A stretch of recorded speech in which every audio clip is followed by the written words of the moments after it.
Olá, ouvintes! Está começando mais um episódio do Bola na Agulha, podcast semanal sobre esporte e jornalismo esportivo, disponível nos principais tocadores de podcast, como Spotify, Deezer, Apple Podcast, Google Podcast e por aí vai, e também do YouTube. E ao meu lado, virtualmente ainda, Guilherme Vefor. Olá, Gabriel. Olá, ouvintes. É isso aí, mais uma vez virtualmente, ao lado dos meus companheiros de bancada, dos meus companheiros de podcast, para mais um episódio recheado de emoções e, mais do que isso, informações. Álvaro Loguno Neto, meu querido, como você está? Um abraço, tô bem, Guilherme. Prazer estar aí com você, com o Gabriel. Abraços virtuais acalorados e comemorar a nossa marca aí de chegar ao 20º episódio dessa segunda temporada do Bola na Agulha. E para você que tá escutando, pode ir lá nas nossas redes sociais também para dar aquela força. Pode ir no Facebook, no Instagram, no Twitter com a @bola na agulha, uma só entre o N e o G.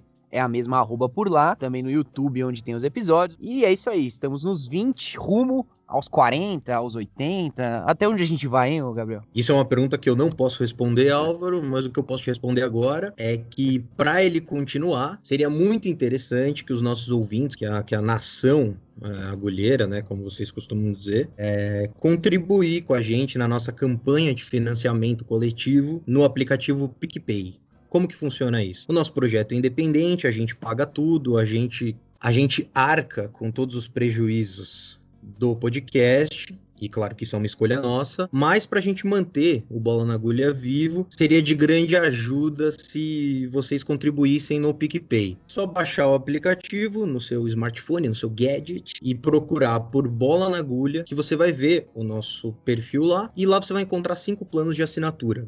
Você escolhe a quantia e o perfil que forem mais adequados para você e você auxilia o Bola na Agulha a continuar funcionando. Todo o dinheiro que a gente arrecadar no PicPay a gente vai reverter para o programa e quem sabe futuramente, inclusive, pensar aí brindes e retribuições por essa ajuda acalorada dos nossos fãs. Se você não puder contribuir, se você estiver apertado, se você não tiver vontade de contribuir nesse momento, já ajuda muito escutar o programa e também ir até as nossas redes sociais, como o Álvaro falou.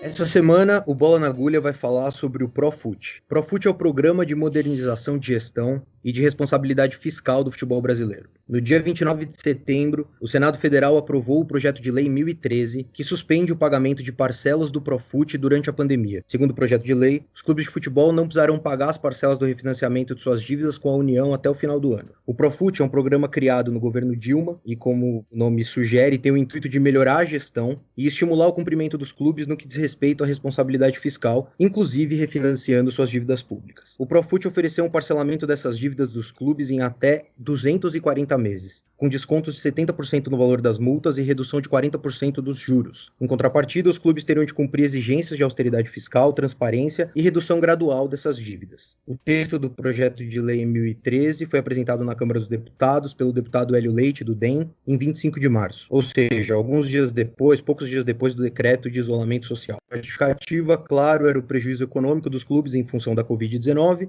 uma vez que não só os campeonatos estariam parados, como também não haveria receita de bilheteria. Essa suspensão do pagamento será válida até o fim do estado de calamidade pública por conta da pandemia, previsto até dia 31 de dezembro. O Congresso ainda pode estender essa data. Bom, e antes de ir para o Senado, a pauta ficou parada por 3 meses na Câmara pela inclusão no texto de alterações na Lei Pelé e no Estatuto do Torcedor, no que tange direitos trabalhistas dos atletas e repasses a sindicatos. Parte dessas mudanças foi tirada do texto no Senado, mas outras foram mantidas, como a perda do direito dos atletas de rescindir os seus contratos caso o clube atrase FGTS e outras contribuições previdenciárias por 3 meses. Isso está previsto na Lei Pelé, por exemplo. Diferente da suspensão do pagamento do Profut, essa medida valeria até o fim do estado de calamidade pública mais 180 dias, no mínimo junho do ano que vem. Com essas mudanças, o texto agora volta para a Câmara dos Deputados. Para falar desse assunto hoje, a gente tem a volta do César Garafietti, economista, consultor de gestão e finanças do esporte, que já esteve com a gente aqui no episódio 10 para falar sobre clube e empresa, o caso do Manchester City, o caso do Newcastle. Tudo bem, César? Prazer por aceitar o convite e estar aqui no Bola na Agulha. Gabriel, tudo bem? Prazer falar contigo, com seus ouvintes. Enfim, é um prazer imenso voltar e eu estou sempre à disposição. Vocês sabem que eu sou fã do trabalho de vocês. Ô César, o Profut tem que ser mais discutido por todo mundo, pela imprensa, pela opinião pública, à medida que é um programa que tem ligação direta com a saúde financeira dos clubes de futebol no Brasil. É um problema estrutural do nosso futebol, a gente bem sabe. Inclusive, o relatório financeiro dos clubes, que foi publicado há alguns meses, do qual você fez parte, mostra bem isso. Os clubes, em regra, têm dívidas gigantescas e formas de gerar receitas muito instáveis, muitas vezes dependentes do dinheiro da televisão ou de algum jogador muito promissor que eles consigam vender. O Profut seria uma tentativa de auxiliar essas instituições, essas associações a se readequarem financeiramente. De 2015 até hoje, qual que é o saldo que pode ser feito do Profut? Bom, vamos lá. Acho que a primeira ideia do Profut é muito boa. Eu acho que o futebol precisava, naquele momento, de algum ajuste, porque as dívidas eram grandes, as dívidas fiscais eram grandes, as dívidas trabalhistas, enfim. Tinha uma série de questões que precisavam ser resolvidas e elas ficavam sendo resolvidas ali no varejinho, né? Um clube resolve aqui, outro resolve ali, dentro de cada estado tem uma solução. Então, acho que ali foi uma ideia inteligente, interessante, para resolver de uma forma unificada os problemas de dívidas fiscais dos clubes. Nesse sentido, ela trazia ali a criação da APFUT, que é uma associação para cuidar da gestão do Profut e acompanhar e monitorar os clubes. Tinha ali algumas ideias já iniciais, embrionárias do que seria um fair play financeiro. Ela trazia um conceito interessante para o futebol naquele momento. Acho que o resultado, até hoje, ele é positivo, se a gente for pensar que o Profut recebeu ali pouco mais de 500 milhões de reais em dívidas que já foram parceladas e começaram seus pagamentos. Então, de alguma forma, além de você alongar e dar prazo para os clubes pagarem, né, assim, suavizar aquela dívida que era muito grande e que atrapalhava o dia a dia dos clubes, de fato ela conseguiu gerar algum resultado positivo.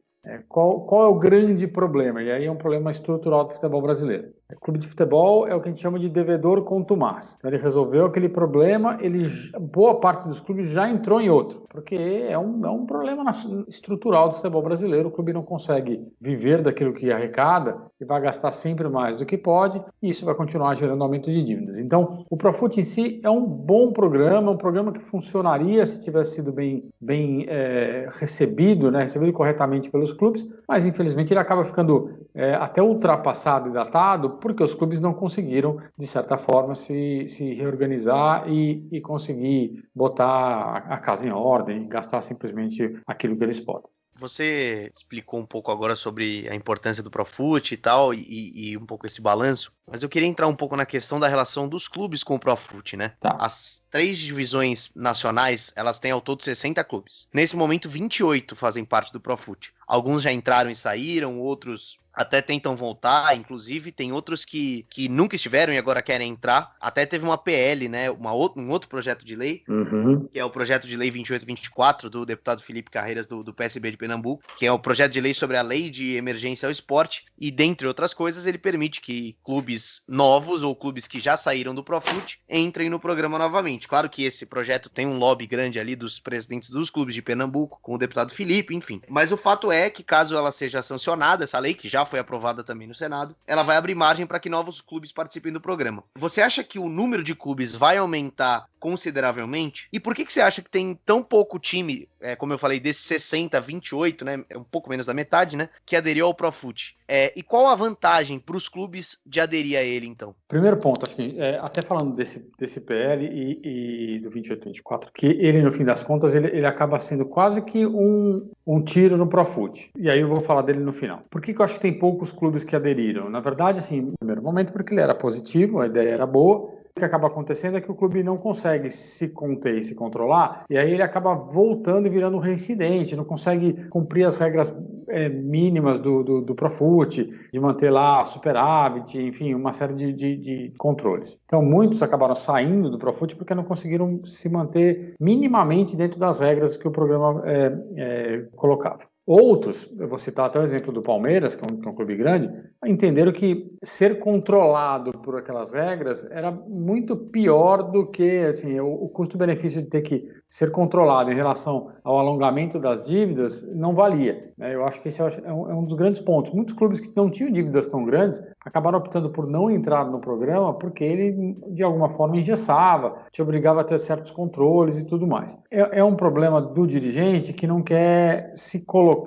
aberto para a sociedade. Ele prefere se endividar, colocar o clube em risco, a ter que se abrir e colocar transparência para o torcedor e para a sociedade de certa forma. Isso, apesar de ter usado dinheiro, está usando dinheiro público de alguma forma, né? Porque não está recolhendo impostos, não está recolhendo os encargos sociais, está usando dinheiro dos atletas, que é uma apropriação indébita. Então, acho que aqui tem alguns aspectos, porque o programa ele era bom, porque ele alongava, ele dava ali uma carência grande no início. Então, qualquer clube que tivesse minimamente o interesse de se reorganizar, aderiria ao programa e começaria a seguir suas regras, que nem são absurdas, né? Basicamente, se colocar em dia, se colocar em ordem ali do ponto de vista econômico e financeiro. Então, a maioria não fez isso, alguns não fizeram isso porque ou não tinham dívidas ou porque as amarras pareciam tão grandes que inviabilizava a ideia de entrar no programa, né? Parecia pior. E aí entra essa nova PL, que já foi aprovada, inclusive ela saiu da Câmara, foi para o Senado, voltou para a Câmara e foi aprovada. E ela cria ali 2 ou 3 artigos que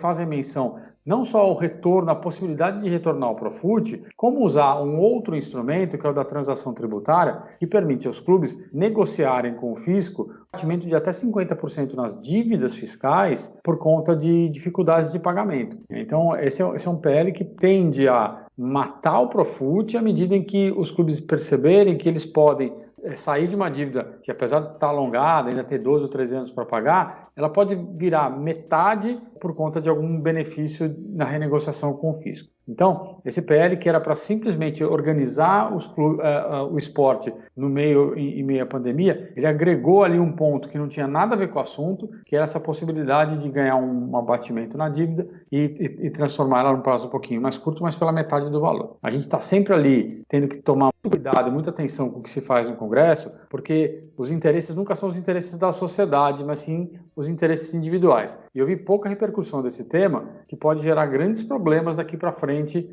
em relação não só ao Profut, mas como aos clubes de forma geral. E sobre essa questão de matar o Profut, né? Acho que todo mundo aqui, nós concordamos que o Profut era uma ótima ideia lá em 2015, gerou bastante expectativa na imprensa, inclusive naquela época, de uma mudança mesmo no cenário do futebol. Só que o Profut sofreu alterações, né, ao longo do tempo. Antes de entrar nesse ponto, só uma questão, né? Era sempre muito dito que o Profut não era só um refinanciamento de dívidas. O Profut não é só isso. O Profut também vai gerar algumas mudanças no status do torcedor, na Lei Pelé, enfim. Por muitas vezes se focava no refinanciamento porque é o que interessa, às vezes, pro torcedor, né? Saber que o seu clube vai poder refinanciar suas dívidas. Mas sempre foi dito que não era só isso. Só que uma das alterações que a gente teve, e agora saiu essa decisão do STF, né, foi muito noticiado em janeiro, revogando uma das mudanças que o Profut gerou justamente no Estatuto do Torcedor, considerando inconstitucional a possibilidade de impedir os clubes de disputar os torneios caso não entregassem um balanço positivo com os impostos pagos em dias, né?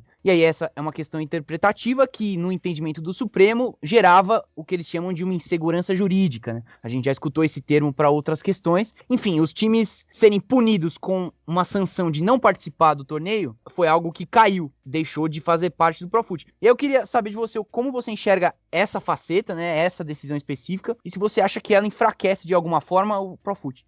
Tem uma questão jurídica, né? Eu acho que o STF se apoia nela para fazer essa mudança, que você não pode obrigar as pessoas a pagar impostos, né? É uma coisa meio absurda, mas enfim.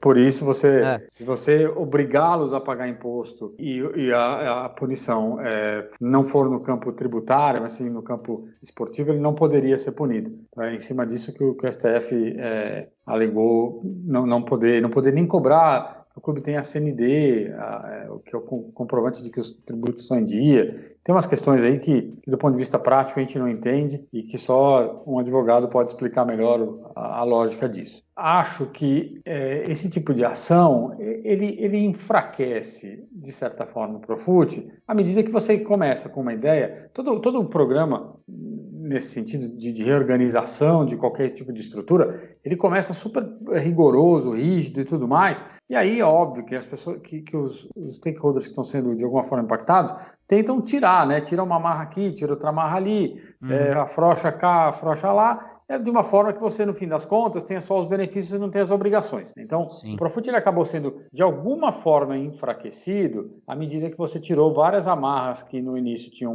este conceito de tentar garantir que os clubes seguissem com uma série de situações em ordem, né? Seja as financeiras, seja as tributárias, mas óbvio que aí você acaba no meio do caminho, por questões políticas, liberando um pouco essas amarras. Então, mas eu não acho que o Profut tenha sido enfraquecido a ponto de ser inútil. Tá? Eu acho que ele continuou útil. Essa ideia inicial de vamos usar o Profut para organizar o futebol, para modernizar o futebol, acaba sendo muito maior do que o efeito prático que ele deveria causar, né? Ele deveria ser simplesmente um modelo para dizer, olha, eu preciso que os clubes paguem os impostos que estão atrasados em dia. Eles não podem deixar voltar a atrasar. Todo o resto é um pouco para jogar para a torcida, dizer que vamos fazer uma modernização do futebol. Não precisa. O que precisa era garantir que os tributos estivessem pagos em dia. De alguma forma, ele conseguiu manter ali os pagamentos para quem estava em ordem em dia, tanto que o Cruzeiro foi suspenso, não pode voltar ao Profut porque, enfim, violou todas as regras, e isso é positivo. Agora ele vai sofrer todas as sanções em relação a essa questão dos tributos. Mas o Profut ele tinha que entrar de uma maneira mais suave. Vamos renegociar as dívidas, vamos dar prazo, vamos cobrar algumas condições, sem a expectativa de que vai ser um transformador da indústria, que nunca será, porque como é político, de alguma maneira você consegue ali alterar as regras para beneficiar os clubes e os infratores. Bom, e já que você falou do foco do Profut no pagamento e na renegociação das dívidas, queria trazer para a pauta o que o Gabriel citou na apresentação ali no começo do programa, que é a aprovação do projeto de lei 1013, né, que já foi aprovado no Senado, agora vai retornar para a Câmara. Ele suspende o pagamento das parcelas pelos clubes agora durante a pandemia e exige que esse dinheiro, que seria gasto com o Profut, seja usado para pagar funcionários que recebem até R$12 mil. E no caso dos atletas, eles perdem o direito de rescindir seus contratos após 3 meses de atraso do FGTS e outras contribuições. E além disso, os clubes eles ganham o direito de fazer contratos de apenas 30 dias, ao invés dos 90 que são previstos na Lei Pelé. Essas mudanças, quanto aos atletas, essas últimas que eu falei, elas valem por 180 dias depois do término do estado de calamidade pública. Ou seja, mais ou menos ali, se tudo der certo, se a calamidade pública de fato acabar no final desse ano, em junho de 2021. Eu queria saber o que você acha das mudanças que esse projeto de lei trouxe e se você acha que vai ter alguma efetividade essa suspensão do pagamento, essa permissão para que os clubes fiquem um tempo sem pagar. Você acha que vai ter um efeito positivo a um médio prazo? Assim, considerando que a pandemia de fato criou um desconforto imenso para os clubes de futebol, para a sociedade como um todo, para a economia como um todo, e os clubes de futebol não estão imunes a isso, era natural que o governo que deu tantos benefícios para uma série de indústrias também concedesse algum para o futebol. Eu acho até que foi bem razoável a ideia de você suspender os pagamentos por algum momento, enfim. E aí, se você somar este PL com o PL lá, o 28, 20, 24, que a gente falou há pouco, ele tem uma série de benefícios para os atletas e para os clubes, o que deveria ser feito mesmo, porque eu imagino, e a minha simulação é mais ou menos que os clubes devem perder entre 30% e 40% das receitas por conta da pandemia. Então, fica difícil você bancar já o dia a dia do clube, você imagina tentar bancar ali aquilo que vem de anos, que são as dívidas fiscais aí renegociadas no Profut. Então, acho que a ideia ela é positiva. A minha preocupação só com essas mudanças é que elas se tornem, que elas abram flancos para que os políticos, de alguma maneira, alterem estruturas que deveriam simplesmente ser postergadas. É um pouco do que eu falei. Aí você, no outro PL, você agregou ali a possibilidade do clube usar o financiamento do Profut dentro do modelo de transação tributária que permite abatimento das dívidas.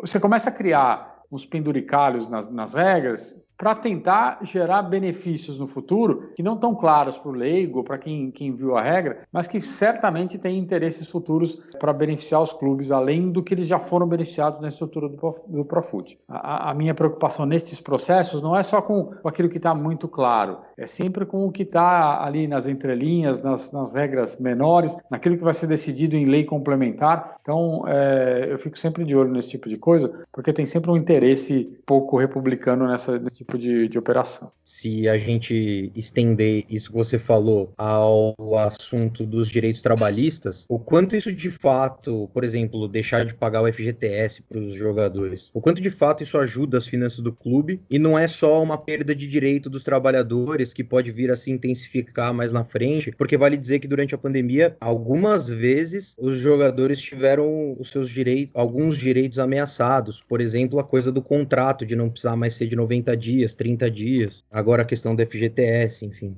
Essa questão do FGTS é aquela coisa assim, o clube já não fazia, já não pagava, então vamos só regularizar aquilo que ele não fazia.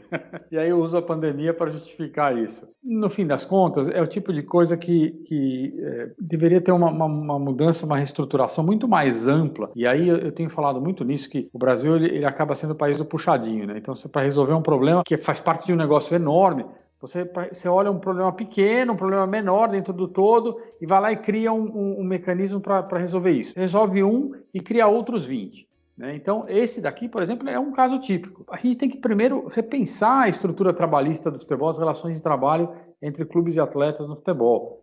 E eu confesso que assim, eu não sei qual é a melhor alternativa, mas certamente, quando a gente olha os clubes de futebol com tantos problemas relacionados a aspectos trabalhistas, tem alguma coisa errada. No mínimo, você tinha que sentar atleta, justiça trabalhista, clube, enfim, especialistas no tema, para rediscutir o tema e olhar e falar, tá bom, qual é a melhor forma, a forma que garante que os atletas possam receber e que os clubes não sejam onerados além do que podem pagar, para evitar que esses atrasos continuem. Então, em vez de fazer isso, você simplesmente regulariza o atraso, que é falar, olha, não paga o FGTS agora, e aí depois, lá na frente, a gente vê o que faz, porque, no fundo, o clube que não pagava antes, simplesmente ganhou um tempo legal para não pagar, e quando voltar a condição anterior, vai continuar não pagando, porque os clubes simplesmente são muito mal geridos. Então, na verdade, eles ganharam só um fôlego, para o clube é ótimo, que ganhou um fôlego para fazer aquilo que ele já, com regra, aquilo que ele fazia sem regra, e aí vai empurrar com a barriga para ver o que fazer quando a situação voltar a uma certa normalidade. E César, eu queria retomar com você um assunto que a gente falou lá no episódio 10, quando você esteve aqui no Bola na Agulha, que é a questão do clube empresa, né? À época, a gente perguntou para você como você via essa questão, se essa de fato era a solução, e você até pontuou que, no fim, mudar a natureza jurídica do clube, ele deixar de ser uma associação e passar a ser uma empresa, não muda nada se não houver algumas medidas de melhoria e de transformação na gestão, enfim. Eu queria saber, no entanto, porque apesar disso que você colocou no último programa, essa discussão do clube empresa, ela nunca sai de moda, né? Ela tá sempre aí, sempre indo e voltando. Eu queria saber se você acha que o Profut, quando ele foi proposto e como ele é rediscutido, faz parte de um esforço ali de setores do poder público para aprovar essa questão do clube empresa, e nesse caso aprovado ou não, enfim, na sua opinião, o que seria modernizar a gestão, que é justamente o que o projeto inicial diz, né? Quando a presidenta Dilma sancionou o Profut, a grande pauta era essa, né? O Profut vem para modernizar a gestão do futebol. E o que a gente vê hoje não é tão moderno assim. Eu queria saber o que você entende como essa modernização. Primeiro, Guilherme, acho que o ponto é a questão do clube empresa e esse tipo de situação como o Profut ou como acessar a transação tributária, isso aí só beneficia a associação. Isso daí só dá mais fôlego para o dirigente amador político da associação se perpetuar no poder.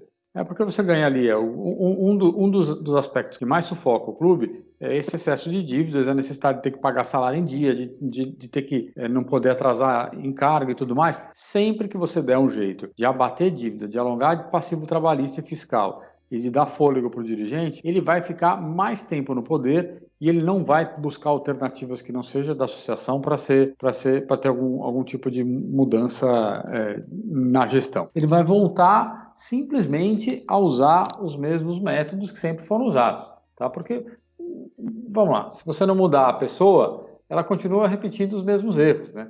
E os clubes não mudam as pessoas do dia para a noite, né? Dificilmente você tem uma troca tão relevante de gestores em clubes, em associações, que são lá modelos políticos, com grupos, com líderes e tudo mais. Esse tipo de situação, na verdade, ele joga contra a mudança na estrutura de controle acionário e joga em benefício sempre da associação. Agora, o ponto, o que é modernização, né? Eu acho que a ideia, quando foi lançada lá no Profut, ela pensava muito no sentido de, olha, vamos incluir controles do ponto de vista financeiro e de governança, tem lá uma série de regras de governança de conselhos, de gestão e de regras de divulgação de informação, transparência e tudo mais, que com isso e mais alguns controles do ponto de vista financeiro, a gente vai garantir que os clubes migrem para um modelo mais eficiente e uma gestão mais moderna, vamos dizer assim. Qual o problema?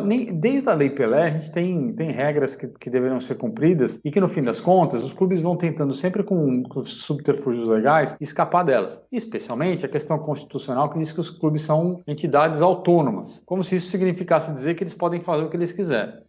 E aí os clubes acabam sempre usando esse argumento e muita gente foge de qualquer tipo de disputa e discussão com o clube baseado nesse argumento de que elas são constitucionalmente instituições autônomas. Acho que, no fim das contas, todo mundo esbarra nisso porque não quer levar um pleito para o STF, onde você nunca sabe exatamente qual é o resultado que vai sair. Ainda que o STF já tenha dado determinadas duas decisões que garantem uma jurisprudência de que a autonomia não é fazer o que quer, mas simplesmente ter a capacidade de continuar praticando as suas atividades de uma forma independente, sempre fica a dúvida, e muitas vezes, como no caso que nós falamos agora há pouco, das CNDs, de não poder ser suspenso da competição por atrasar imposto, o STF acaba dando argumentos para os clubes garantirem que, se forem questionados do ponto de vista de associação e de sua gestão, eles podem recorrer porque eles têm certa autonomia constitucional. Então, a ideia de melhorar a gestão está associada a uma série de regras que deveriam ser tomadas já naturalmente pelos clubes, mas não são feitas,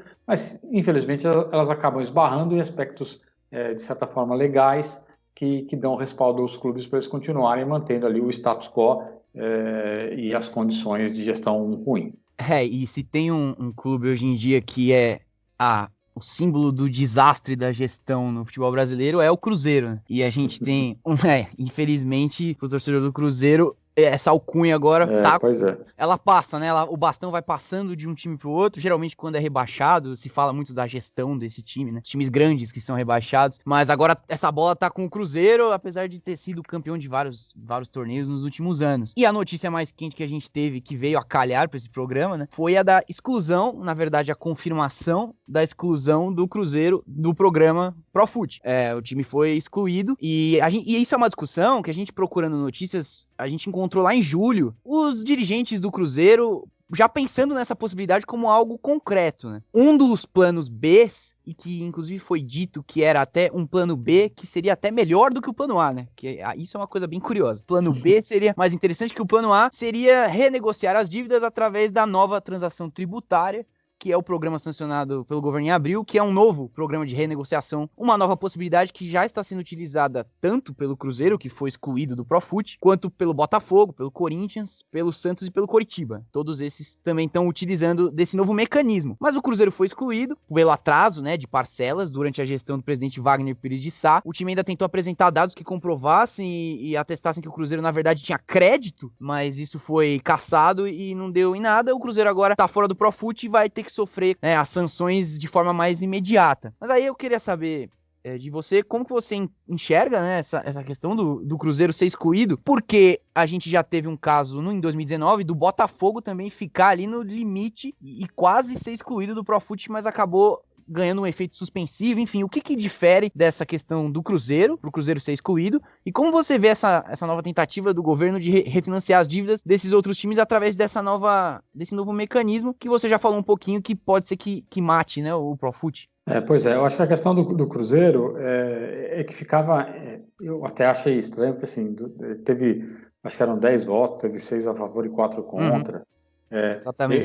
Eu não consigo entender quem vota contra um negócio que é tão óbvio quanto esse, né? O clube já está em situação tão ruim e no balanço do ano anterior já tinha feito lá uma estrutura contábil completamente sem sentido, jogando no balanço do ano anterior uma venda que foi feita no ano posterior, enfim, tentando ludibriar de tudo que é forma as regras para se manter dentro do programa. Então, o Cruzeiro só pagou ali nessa questão do Profut pelo que fez, né, que foi uma gestão completamente irresponsável ao longo dos últimos anos. Infelizmente, a gestão atual ela tem que resolver, caiu no colo, assumiu a responsabilidade, agora tem que fazer o que for possível. O que me preocupa é que alguns clubes já usaram aí a questão da transação tributária, o Cruzeiro certamente vai usar e vai perceber que ela é mais eficiente do que o Profut. Porque você ganha um abatimento, em alguns casos, de até 70% da dívida para pagar em 7 anos. Acho que o caminho vai acabar sendo esse para a maior parte dos clubes. Inclusive, no PL 28/24, ele tem essa possibilidade de usar todo o recurso do Profut e ser transacionado dentro dessa modalidade. Só que é curioso, na regra da transação tributária, tem uma questão que ela não permite, que ela impossibilita o agente de acessar a transação tributária, que é a condição de ser um devedor contumaz. Uhum. O que é ser um devedor contumaz? Na lei está escrito, será definido em lei suplementar, né? Claro, você sempre cria uma lei com uma condição, só que você não diz qual é, por quê? Para dar tempo de todo mundo lá correr e tentar usufruir dos benefícios antes que essa condição seja definida. Com um devedor contumaz é uma questão meio simples, né?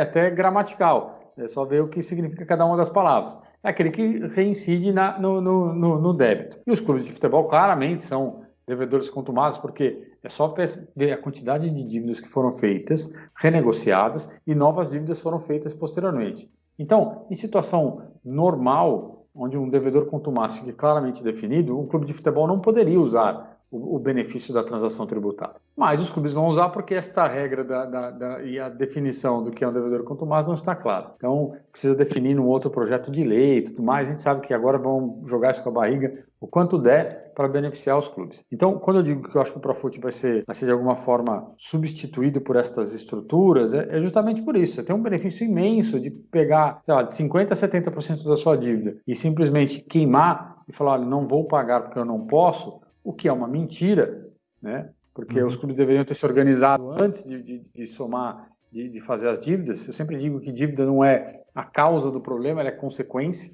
né? Só tem dívida porque não geriu bem o clube. E aí eu confesso que eu acho que os clubes deveriam quebrar, assumir, ter as suas marcas leiloadas, até para mostrar que esse tipo de atitude não compensa, né?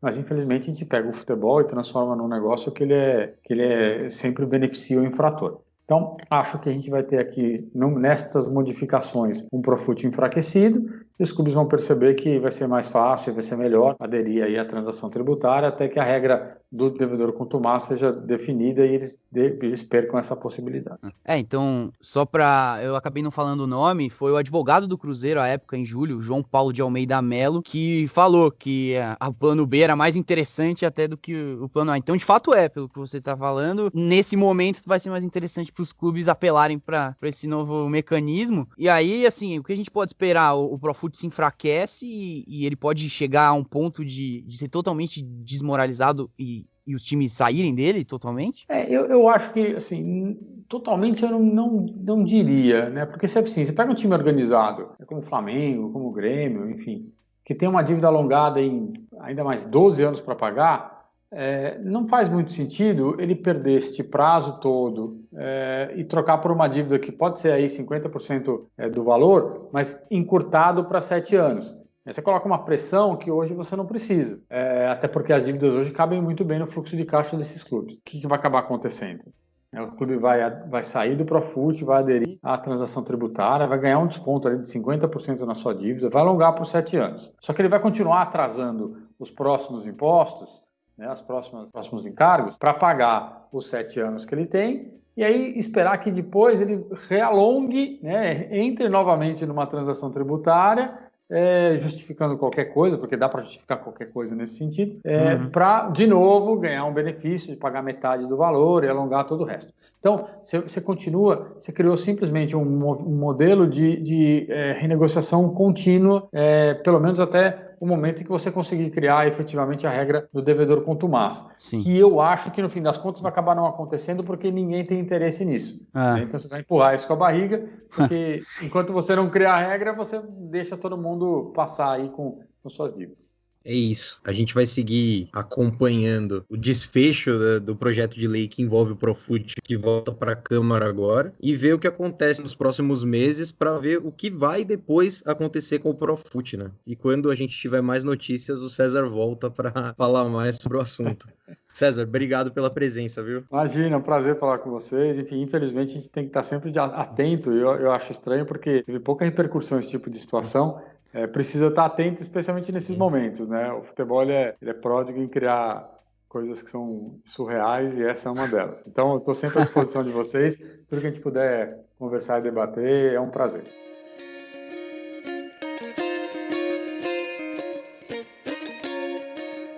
Bom, e antes de encerrar o 20º episódio do Bola na Agulha, a gente sempre faz um bloco em que a gente mostra o monitoramento que a gente faz das redes sociais, os assuntos que pipocaram nas redes. E o primeiro assunto que chamou a atenção, e no começo da semana disparado o assunto mais comentado sobre esporte, foi o caso do motorista Robson Oliveira, brasileiro que está preso na Rússia. Ele está sendo acusado de tráfico internacional por entrar na Rússia com remédios proibidos no país, mas remédios que não eram dele, que eram do Fernando, volante, jogador de futebol brasileiro que jogava na Rússia e hoje joga na China, e que teria encomendado esses remédios para o Robson. O Robson era um funcionário da família do Fernando, assim como a esposa dele, e desde que ele foi detido pelas autoridades russas, está preso. Desde abril de 2019, praticamente sozinho, sem auxílio nenhum da família do Fernando, que durante esse processo, inclusive, mudou de país. Ele, como eu falei, deixou de jogar na Rússia e foi jogar na China. E quando completou 500 dias da prisão do Robson,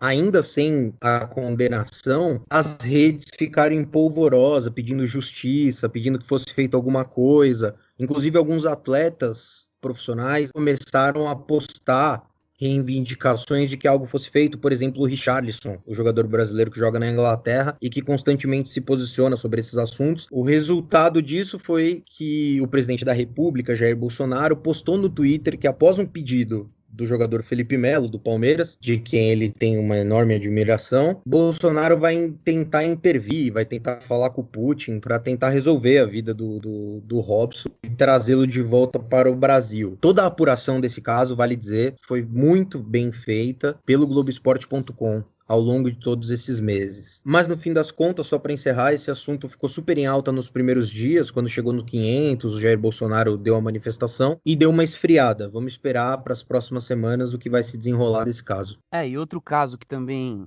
ganhou notoriedade nas redes sociais, e aí sim é um tema bem daqueles específicos de rede social mesmo, foi algo que aconteceu com o Arsenal da Inglaterra, que na verdade também foi pedido à justiça por um funcionário do Arsenal, mas aí é um negócio muito menos grave do que o que aconteceu com o Robson. Mas o que aconteceu com o Arsenal foi que o time fez um corte de funcionários, né? 55 funcionários foram desligados do clube. As justificativas do clube londrino foram as da pandemia, né? Entre esses funcionários, o mascote do time, o rapaz que dá vida ao mascote do Arsenal, que é o Gunnersaurus, que é um simpático dinossauro verde com a camisa do Arsenal e uma barriga gigante, e que fica nos jogos animando os times, né? E ele foi desligado depois de 27 anos cumprindo esse papel.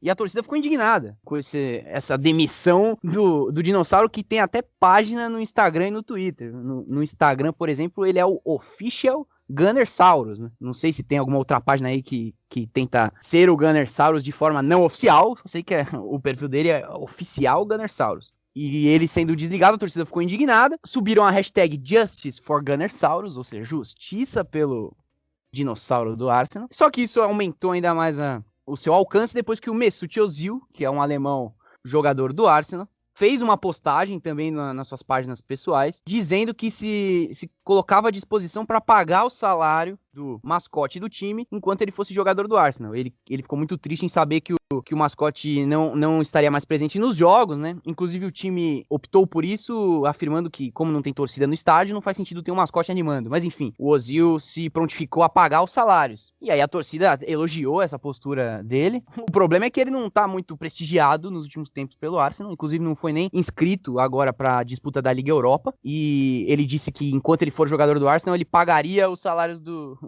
do dinossauro, mas a gente não sabe quanto tempo ele vai ser jogador do Arsenal e nem se o pedido dele vai ser acatado, enfim.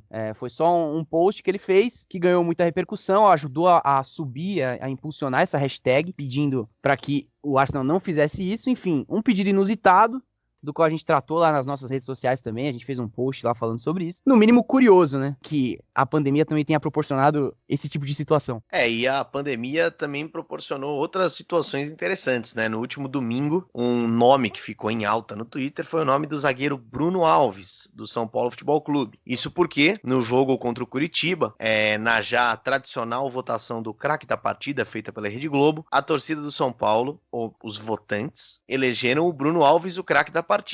Só tem um detalhe: o Bruno Alves não jogou essa partida. Era um recado da torcida do São Paulo pro técnico, dizendo que queria o Bruno Alves como titular, mas foi mais uma vez em que esse sistema de votação da Globo foi completamente desmoralizado. Já virou rotina os torcedores de um time se mobilizarem para escolher um jogador que está jogando mal como o melhor do jogo. Inclusive desde o começo, né? Numa das primeiras vezes que eles colocaram esse sistema, o à época goleiro do Vasco, Sidão, que tinha falhado no jogo, foi eleito o melhor jogador da partida e o repórter entregou o troféu de craque do jogo para ele numa situação extremamente constrangedora. Desde então, essa votação ela é composta por 3 votos. Esse voto da galera e o voto dos 2 comentaristas que normalmente estão no jogo. Então pode ser Casagrande e Caioba, Maestro Júnior e Paulo Nunes, sei lá. Normalmente eles votam e ultimamente o voto deles tem sido mais para anular o voto do público do que para qualquer outra coisa. Então, no fim, é um sistema que se propõe a escolher o melhor jogador da partida, mas ultimamente está tendo que lidar com as mobilizações raivosas, porém bem-humoradas, das torcidas dos grandes clubes do país.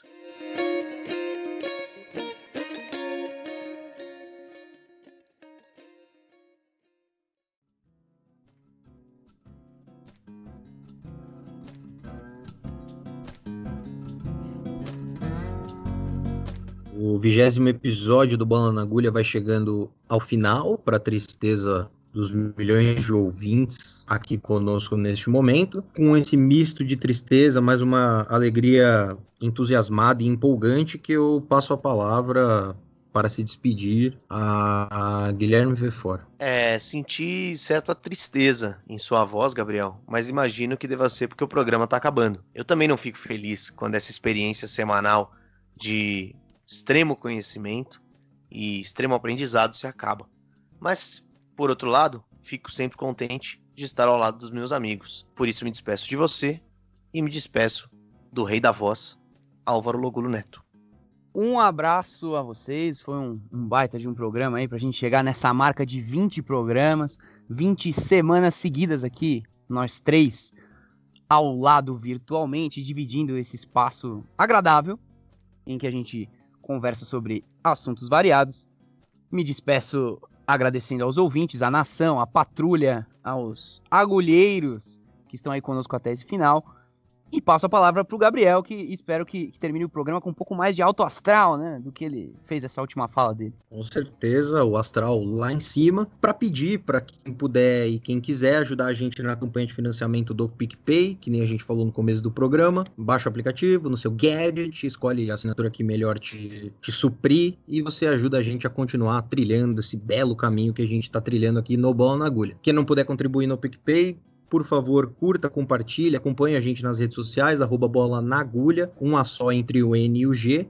Por lá a gente esquenta os programas, a gente repercute os programas que a gente já fez e ainda fala de assuntos aleatórios que não tem nada a ver com os programas. Obrigado pela audiência, pela paciência, o Bola na Agulha vai ficando por aqui, até semana que vem, um abraço.